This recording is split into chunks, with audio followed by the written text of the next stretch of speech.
good mood this week because something really good happened to me. I got tickets to go and see, someone offered me tickets to go and see Lord of the Rings in the theatre.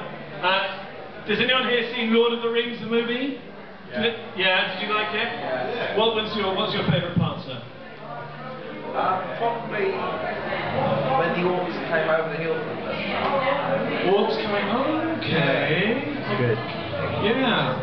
Oh, no, that part's lost on me, but I did love the film. I'm not just saying that to make friends with you, I started the conversation. And my favourite scene was the one in Minas Tirith, you know, when they're being attacked for the last time and they're defending against these massive balls of fire which are crashing on, and there's legions of orcs ranked in front of them, and then suddenly the riders of Rohirrim go shoot down the hill and smash into the sides as Nazgûl surge overhead. And I thought, you know, this is a good film, but it's probably better suited to the stage.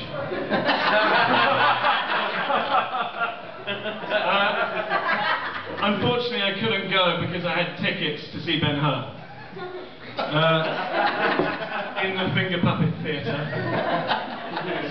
And another news story, not in the Sun, but in a paper called the New Zimbabwe. This is the sort of Zimbabwe, the paper for the local Zimbabwe population. Why do they want to move here? It's so nice over there. And my favourite story was about a man who was caught having sex with a cow, and it had the greatest excuse I've ever heard was, this was his thing, it was, it just happened. I've been on farms before.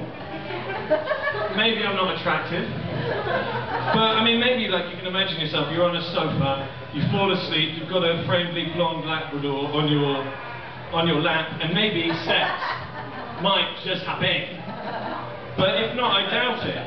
And I want to know who his lawyer was, because he got off with this great sentence. He would a suspended sentence, but he would go to jail for similar offences. You know? How good did this barrister have to be? You know, I can sort of almost see him now being, maybe, just maybe, it is my client who is the victim, yeah. The victim, like Oscar Wilde, of a law that society doesn't understand. Why did he have sex with the cow in the dark? Why did he hide his law? Haven't we all had sex with people we are embarrassed about? Haven't we all had romantic dalliances we do not want our friends to know? My client had sex with a cow. He did not hurt her. He is no bull. And the clothes can come from agriculture. Is that not a beautiful thing? And I think it would have worked, because it got the similar offences thing, which is really good. Though slightly grey area. What's a similar offence? Is it no public displays of affection?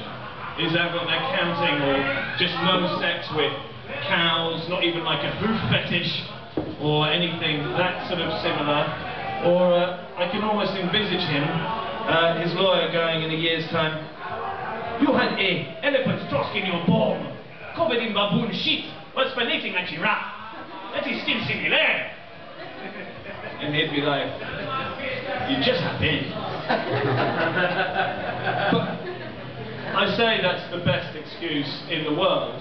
I lied, because that's actually the second best excuse in the world. The best excuse I heard recently, and I'm sure you've all heard it too. So, in simulating a drum roll before this excuse, and just to stop the noise when I go like that, so we're going to tell you the best excuse in the world. Start a drum roll with a bit of...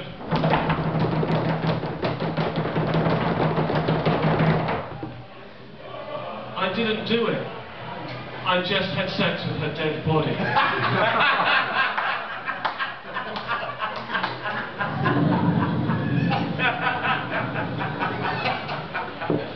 Because when necrophilia is the excuse.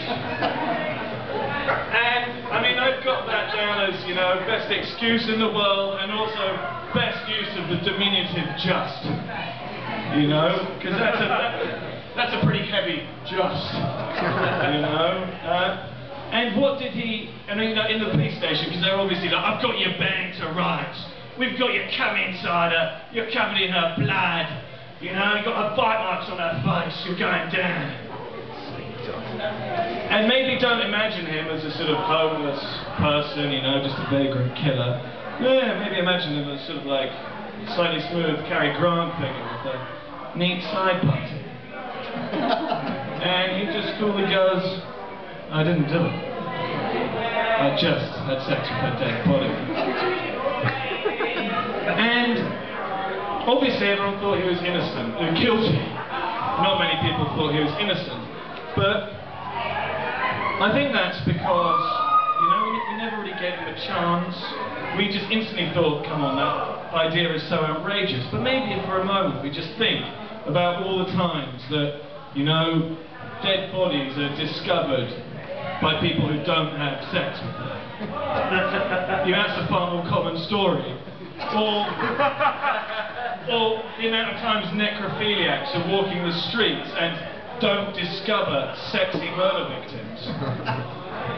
But we didn't give him a chance because it's really difficult to empathise with this man who, when he comes across a dead body, he comes across a dead body.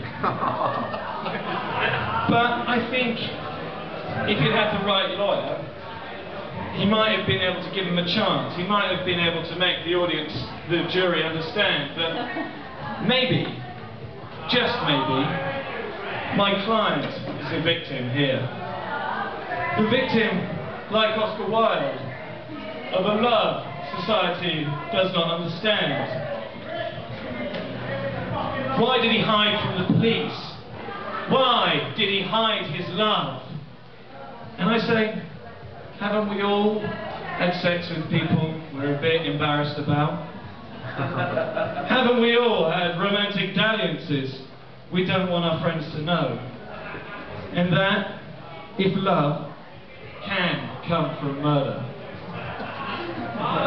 maybe that is a beautiful thing. And I'd like to leave you on that thought. Thank you very much, one and all. It's been a lovely audience. Don't have sex with murder victims.